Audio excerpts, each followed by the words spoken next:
lugas, akurat, dan terpercaya. Komite Wartawan Reformasi Indonesia. Saat ini kami sedang berada di Desa Sebau, Kecamatan Samalantan, Kabupaten Bengkayang, Provinsi Kalimantan Barat. Seiring dengan rusaknya jalan dari Pasar Samalantan atau kota Kecamatan Samalantan menuju Desa Sebau hingga batas Kecamatan Karangan, begitu hancur dan rusak berat. Di hadapan kita saat ini adalah Pak Kades, Pak Marianus, Sarjana Hukum. Selamat siang Pak Kades. Siang. Melihat kondisi yang sangat memprihatinkan ini, kira-kira apa tanggapan Pak Kades? Untuk jalan dari Samalantan ke Cilawik, itu Dusun Serawi, itu memang sudah sejak tahun 2002 itu pembangunan terakhir dari dana kabupaten.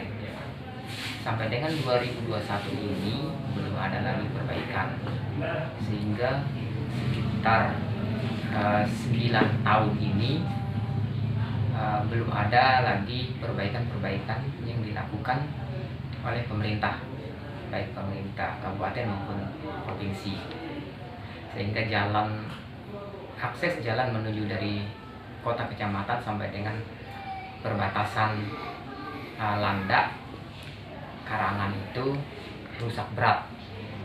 Maka dari itu sebenarnya kami mengharapkan sekali dari pemerintah, baik pemerintah Bengkayang maupun provinsi, untuk mengertikan jalan yang ada sampai dengan sekarang ini. Untuk pengajuan sebenarnya kami sudah melakukan di Musrembang, baik oleh kepala desa yang lalu maupun sampai dengan sekarang. Setiap tahun kami mengajukannya, tetapi tidak ada tanggapan atau belum ada tanggapan dari pihak pemerintah. Baik Pak Kades, kalau kita lihat dari Pasar Samalantan atau kota Kecamatan Samalantan menuju Dusun Serawi, Desa Sebau ini, kira-kira berapa kilo itu yang harus dibangun oleh pemerintah ini? Itu kurang lebih 10 kilo. 10 kilo. Ya. Apa sih yang menjadi kendalanya tuh sehingga pembangunan di Desa Sebau ini kok belum terrealisasi itu, baik dari pemerintah kabupaten maupun pemerintah provinsi? Bagaimana pendapat Pak Kades ini? Kalau kendala untuk tahun-tahun yang lalu, kita juga tidak mengetahui secara persis kendala-kendala yang terjadi di tahun lalu. Cuma untuk tahun-tahun yang sekarang ini, karena berhubungan dengan corona, sehingga itu yang menjadi kendala untuk 2 tahun terakhir ini. Mudah-mudahan di tahun ini kalau ada memang pembangunan, kita bersyukur. Maunya kita tahun ini ada pembangunan, setidaknya walaupun tidak secara keseluruhan, tapi tanjakan yang ada di Nekmange itu seharusnya ada perbaikan. Setidaknya di situ kita mengharapkannya. Kalaupun secara keseluruhan 10 kilo tidak bisa terbangun, tapi kami mengharapkan antara Samalantan dengan Polongan ini harus terbangun, karena yang parahnya itu adalah di tanjakan Nekmange itu, karena di situ banyak sudah mobil yang kecelakaan, tidak bisa nanjak, dan banyak juga kendaraan bermotor itu yang tumbang, jatuh di situ. Karena memang jalan itulah yang paling parah di tanjakannya itu. Baik Pak Kades, di sini kan kalau kita lihat kapasitas warga masyarakat di sini kan cukup signifikan di sini kalau kita lihat di sini ya. Kemudian kita ketahui bersama bahwa warga masyarakat di sini kan hidupnya dari tani Pak ya. Dari tani, otomatis untuk menjual hasil tani mereka justru terhambat dari sana. Kira-kira ada tidak berdampak daripada penjualan atau pembelian hasil tani mereka? Kalau dilihat dari kondisi jalan yang begitu rusak, kemudian apakah itu seharusnya harga sekian, jadi yang terjadi adalah harga sekian gitu? Ada tidak dampaknya di situ, Kades? Kalau yang itu secara dampaknya sih tidak ada, hanya kita kesulitan saja sih untuk akses jalannya. Kalau memang ongkos dari dulu sampai sekarang juga tidak ada perubahan. Kalau memang ada perubahan berarti itu dampaknya ada. Tapi untuk pembiayaan untuk mengangkut, misalnya kita menggunakan kendaraan umum itu tetap tidak ada kenaikan.